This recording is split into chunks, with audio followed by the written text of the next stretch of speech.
Good morning. आप सभी का मेरे यूट्यूब चैनल पर स्वागत है। मैं आज आपको पपीता के पौधे में फ्रूटिंग अच्छी ले सकते हो और जो फ्रूट्स आ रखे हैं उनको जल्दी बड़ा करने और उन्हें जल्दी पकाने का तरीका बताती हूँ। ये नवंबर का मंथ चल रहा है तो इसमें अब सर्दियाँ स्टार्ट हो चुकी हैं तो पौधों की ज़्यादा केयर करने की ज़रूरत है। वैसे भी पपाया का ये अच्छा सीज़न है पकाने का। तो इस टाइम ये पपीता का प्लांट दिखा रही हूँ, ये देखिए इस तरह से इतनी बड़ी पपीता हो गई हैं तो इनको जल्दी बड़ा करें। देखिए कितनी साइज़ बड़ी है इनकी। और इनको और ज़्यादा बड़ा करने के लिए और जल्दी पकाने के लिए मैं कुछ आपको फर्टिलाइज़र बताती हूँ और आप सर्दी से किस तरह से बचा सकते हो वो तरीका भी बताती हूँ। क्योंकि जब इसके ऊपर ज़्यादा ठंडी या पाला गिर जाएगा तो ये पपीता है जैसे लगी हुई है उसी साइज़ में सूख जाएंगी और ख़राब हो जाएंगी। इनका टेस्ट बिल्कुल चेंज हो जाएगा, खाने लायक नहीं रहेंगी ये दिन के ऊपर पाला गिर गया तो ठंडी से इनको बचाने के लिए कुछ प्रोटेक्शन करने का तरीका भी मैं बताती हूँ इसके अंदर। तो यदि आपके भी इस तरह से पपाया के प्लांट है, एक प्लांट है या ज़्यादा खेत में ग्रो कर रखे हैं जितने प्लांट हैं तो सभी प्लांट की आप इस तरह से इनकी केयर कर सकते हो। जिस तरह से इनके नीचे की साइड में पत्ते लटक रखे हैं उन सभी पत्तों को तोड़ देना चाहिए। ये इनकी ब्रांच हैं, इसकी इसी तरह की ब्रांच आती है जो पत्ता बना हुआ है यही। तो इनको जो पपीता की बाहर की साइड निकली हुई है इनको तोड़ देना चाहिए क्योंकि इनकी वजह से इस पपीता के प्लांट के अंदर वजन बढ़ जाता है और ये पौधा टूट सकता है, गिर सकता है बीच में से टूटकर। और यदि आपका प्लांट का जो तना है ज़्यादा पतला है तो इसका सहारा आप किसी लकड़ी का लगाकर सहारा दे सकते हो। इसके फर्टिलाइज़र के लिए मैंने ये बनाना पिल्स है सूखे हुए।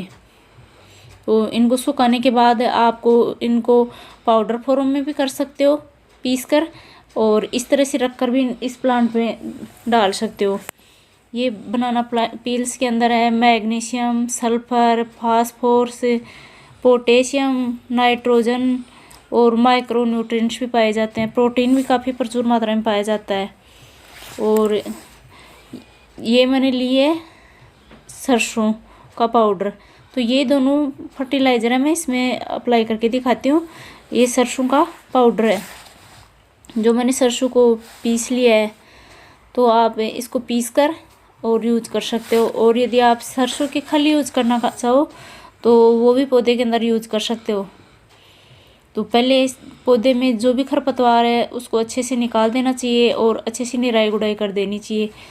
पौधे की ज़्यादा मिट्टी गीली नहीं रखनी चाहिए क्योंकि इसके अंदर फंगस आ जाती है। मिट्टी गीली रहती है, सर्दियों का मौसम है तो इसके अंदर धूप कम आती है और जब हमेशा मिट्टी गीली रहती है तो इसके अंदर फंगस तैयार हो जाती है पौधे के लिए, तो वो पौधा कमज़ोर हो जाता है। तो इसलिए इसको मिट्टी को थोड़ा नमी रखना चाहिए, ज़्यादा गीली नहीं रखना चाहिए। और जो आप बनाना पिल्स ले रहे हो वो पौधे के लगभग एक जो फिट होती है उसकी दूरी बनाकर और फिर इस तरह से गड्ढा कर लेना चाहिए चारों तरफ। थोड़ी मिट्टी बाहर निकाल देनी चाहिए इस तरह से। और फिर इन जितने भी आपके पास पिल्स हैं इनको आप इसके ऊपर डालकर और फिर मिट्टी से दबा देना चाहिए। और यदि आप इसका पाउडर फॉर्म में तैयार कर रहे हो तो आप इसको इतनी दूरी पर ही डालना जिससे पौधे की रूट है ये पोषण लेने के लिए, फर्टिलाइज़र का शोषण करने के लिए फैलाव करेंगी और पौधा है मजबूत होगा और ग्रोथ भी अच्छी होगी। क्योंकि जब पौधे की बिल्कुल जड़ों में डाल देते हैं तो पौधे की जड़ें सिकुड़ जाती हैं और वो पौधा कमज़ोर हो जाता है। तो थोड़ी दूरी बनाकर ही जो भी फर्टिलाइज़र है कैसा भी उसको साइड में डालना चाहिए। तो मैंने जितने बनाना पिल्स थे उनको साइड में डाल दिया है और थोड़ी मिट्टी भी डाल दी है। और ये मैंने लिया है सरसों का पाउडर जिसको भी साइड में ही दूरी बनाकर ही डाल रहे हैं प्लांट के, जिससे इसकी जड़ों के अंदर थोड़ा फैलाव होगा और प्लांट है थोड़ा मजबूत हो जाएगा।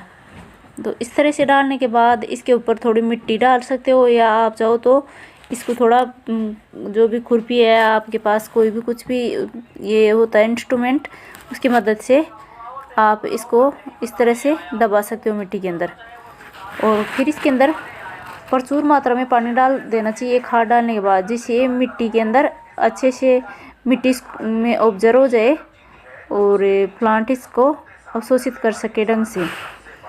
ये फर्टिलाइज़र जो बनाना पील्स का है वो लगभग 10-15 दिन के अंदर अपना रिजल्ट दिखाता है, क्योंकि ये मिट्टी के अंदर दबा देते हैं तो मिट्टी के अंदर इसकी फर्टिलाइज़र ऑटोमेटिक तैयार हो जाती है।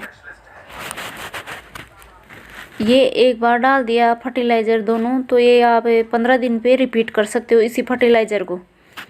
और इसके अंदर यदि एक बार ये बंजर भूमि में भी यदि डाल दोगे इस तरह से, जो सरसों की पाउडर बनाई हुई है इसको, तो बंजर भूमि भी उपजाऊ बन जाती है। इसका यदि 4 या 5 बार इसको डाल दोगे, पानी में घोल कर भी डाल सकते हो और ऐसे पाउडर फॉर्म में डाल सकते हो। तो इस तरह से डालोगे तो ये प्लांट की ग्रोथ अच्छी हो जाएगी और जल्दी इसके फल पक जाएंगे। ये डालने के बाद मैं इसमें पानी भर रही हूँ, और जितनी इसको पौधे को पानी की ज़रूरत हो उतनी ही इसमें पानी डालना चाहिए। पानी रोज़ डाल सकते हो, छिड़काव दे सकते हो पानी का, लेकिन ज़्यादा मिट्टी गीली नहीं रखनी चाहिए, क्योंकि पौधे के अंदर फिर फंगस आ जाती है ज़्यादा मिट्टी गीली करने से। ये जो बनाना पील्स हैं और ये सरसों है पाउडर, इन दोनों के अंदर ही magnesium, sulphur, phosphorus, potassium, nitrogen और काफ़ी जितने भी प्लांट को माइक्रो न्यूट्रिएंट्स चाहिए वो सभी प्रचुर मात्रा में पाए जाते हैं। तो ये डालना बहुत ज़रूरी है, और सर्दियों में ख़ास तौर से इस तरह से डालोगे तो ये पौधे की ग्रोथ जल्दी बढ़ाएंगे और आपके जो फल लगे हुए हैं जल्दी पक जाएंगे। जिसे ज़्यादा पाला गिरेगा उससे पहले पककर और तैयार हो जाएंगे। ज़्यादा पाला गिरने से इसके फल ख़राब हो सकते हैं, और इसको ज़्यादा ठंडी से बचाने के लिए आप ये लेमन ग्रास है इस तरह से इसके बांध सकते हो। ये देखिए, या इसका अमरूद का प्लांट है तो उसके मैंने बांध दिया है इस तरह से चारों तरफ इसको लेमन ग्रास को। तो आप भी इस तरह से इसको बांध सकते हो, और नहीं तो आप किसी कपड़े से भी ढक सकते हो। तो इसके लिए ये लेमन ग्रास भी मेरे पास, मैं लेमन ग्रास नहीं बांध रही हूँ इसके, क्योंकि ये जो लेमन ग्रास की घास है वो इसके पपीता के टच होकर और इसमें निशान हो जाते हैं पपीता के अंदर।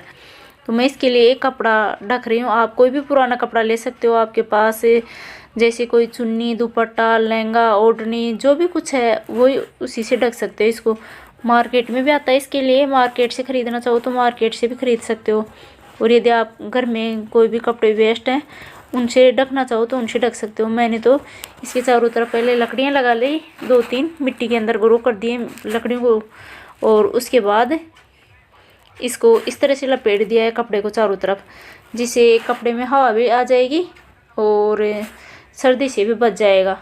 तो इस पौधे की जो भी पपीता लगी हुई है उनमें कोई नुकसान नहीं होगा सर्दी की वजह से।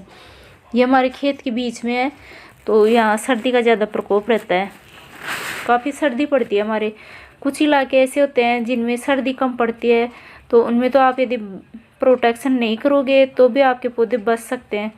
लेकिन हमारे जहाँ हम रहते हैं वहाँ काफ़ी ठंड रहती है, तो वहाँ पौधों को सर्दी से बचाने के लिए कुछ ना कुछ इस तरह से लगाना ज़रूरी होता है पौधे के। ये देखिए, इस साइड में अंजीर का प्लांट है, उसके ऊपर लौकी की बेल फैली हुई। इसके देखिए लौकियों की भरमार, किस तरह से लौकियाँ रखी हैं। एक बेल है पर इस पे सैकड़ों लौकियाँ इस तरह से पूरे पौधे के पूरी बेल के ऊपर बहुत ज़्यादा लौकियाँ रखी इसके, देख सकते हो आप। जितने पत्ते नहीं है उससे भी ज़्यादा लौकियाँ रखी हैं।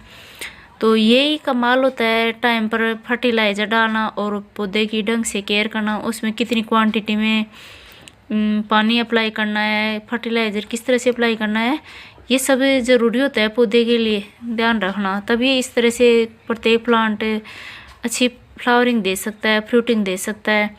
और ये अंजीर के पौधे पे अंजीर देख सकते हो कितनी अंजीर आ रखी हैं। इस तरह से पूरे पौधे पे ही बहुत अंजीर आ रखी हैं। तो जो मैंने ये सरसों का पाउडर बनाया था वो मैं इस प्लांट में भी अप्लाई करूँगी, जिससे इसके भी फल हैं जल्दी बड़े हो जाएं और जल्दी पक सकें। तो इसमें भी प्लांट के अंदर जड़ों में मैं अच्छे से निराई गुड़ाई कर दूंगी और उसके बाद ही ये फर्टिलाइज़र डालूंगी मैं। और इसके लिए भी मैं कुछ कपड़े लेकर आई हूँ जो अंजीर के पौधे के भी चारों तरफ लपेट दूंगी, जिससे ये भी ठंडी से बच जाएगा। ये तो इसके भी फल हैं बिना पके ही नष्ट हो जाएंगे, बिल्कुल जल जाते हैं, ज़्यादा पाला गिर जाता है उस टाइम। तो इसकी भी जड़ों से मैं ये खरपतवार निकाल रही हूँ और उसके बाद ही डालती हूँ। तो आप ये जो सरसों का पाउडर है और बनाना पील्स हैं, आप किसी भी पौधे में डाल सकते हो, चाहे आपके पास किसी फ्रूट का है या फ्लावर का है, कैसा भी पौधा है, साग सब्जी का है, उसमें भी ये डाल दोगे सरसों का पाउडर तो उससे भी इसमें कोई साइड इफ़ेक्ट नहीं होता है। ये पौधे की ग्रोथ बढ़ाएगा और जो फल हैं उनकी साइज़ बड़ी हो जाएगी, जल्दी पक जाएंगे। तो ये फ़ायदेमंद ही रहता है प्रत्येक पौधे के लिए। कुछ लोग बोलते हैं कि जैसे ये बनाना पील्स है, इस तरह से डायरेक्ट पौधे के अंदर डाल देते तो इसके अंदर फंगस आ जाती है। तो यदि आप इस तरह से सूखी फॉर्म में डालोगे इसको तो फंगस नहीं आएगी।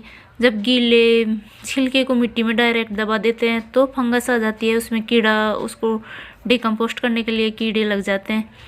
लेकिन ये जब सूखा डालोगे तो इसका कोई फंगस वगैरह कुछ नहीं आएगी, ये पौधे के लिए बेनिफिशियल ही रहेगा।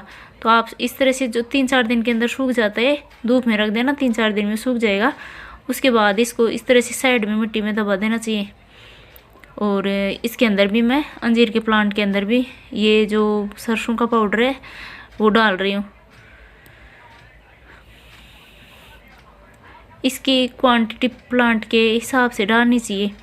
जैसे छोटा पौधा है आपका, 10 या 12 इंची का पॉट है, उसके अंदर डाल रखा है, ग्रो कर रखा है पौधा, तो उसके अंदर आप छोटी टीस्पून ले सकते हो। थोड़ा बड़ा पौधा है तो बड़ी टीस्पून ले सकते हो। और मेरे तो ये दोनों पौधे ही बड़े हैं, अच्छी फ्रूटिंग देने वाले हैं, तो मैं लगभग 100 ग्राम इनके अंदर ये सरसों पाउडर डाला है मैंने।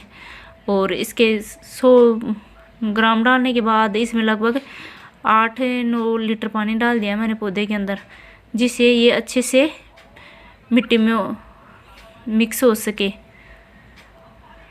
ओ देख सकते हो ये पौधे, इस पूरे पौधे के ऊपर ये बेल फैल चुकी है लौकी की। ये खेत के बीच में इस साइड में हमने ये टमाटर, गोभी, इस तरह लहसुन वगैरह की बाड़ी जो पहले मैंने वीडियो में दिखाई थी, चारों तरफ इसके हमने फसल ग्रो कर रखी है। जौ का खेत है, इसके अंदर जौ ग्रो कर रखे हमने। ये साइड में सरसों ग्रो कर रखी है। और ये जो भी वो पाया का प्लांट था उस पर एक कपड़ा लपेटा था, वो पौधा है।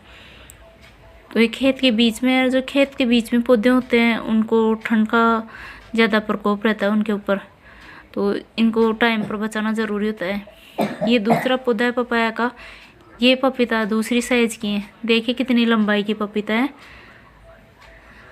इनकी साइज़ काफ़ी लंबी है, मोटाई कम है और लंबाई ज़्यादा है इनकी। तो ये पौधा है हमारा जो है दीवार बनी हुई है उसके पास लगाया हुआ है। और इसके साइड में ईख के पौधे हैं काफ़ी, तो इसमें प्रोटेक्शन की ज़रूरत नहीं है क्योंकि ये ईख की वजह से बच जाएगा। ये इसमें जो हवा आती है ठंडी, वो ठंडी हवा नहीं लगेगी इसकी। और ज़्यादा ठंड होगी उस टाइम हम चाहेंगे तो इसके ऊपर कोई कपड़ा और ढक देंगे, पर जितनी अभी नवंबर के अंदर ठंड है उससे इसको कोई नुकसान नहीं होने वाला है। ये देखिए इस तरह से इसके पपीता रखे हैं। और ये साइड में ये गन्ने के पौधे लगे हुए हैं, तो इनकी वजह से ये शेप है पौधा ठंडी से बचने के लिए। तो आपके भी इस तरह से इस तरह से जगह है जिसको चारों तरफ से किसी चीज़ ने कवर कर रखा है, तो वहाँ पौधों को ज़्यादा बचाने की ज़रूरत नहीं है, वो वैसे ऑटोमेटिक बच जाएंगे। मेरे वीडियो को लाइक, शेयर एंड सब्सक्राइब ज़रूर करना, बेल आइकन प्रेस करना, जिससे आपको मेरे नए वीडियो की नोटिफिकेशन मिल सके। और इसी तरह से प्रत्येक वीडियो में अपना सपोर्ट बनाए रखना। वीडियो शुरू से एंड तक देखने के लिए थैंक यू। और आप भी अपने जितने भी प्लांट हैं उन्हें सर्दी से बचाने के लिए उनमें अच्छा फर्टिलाइज़र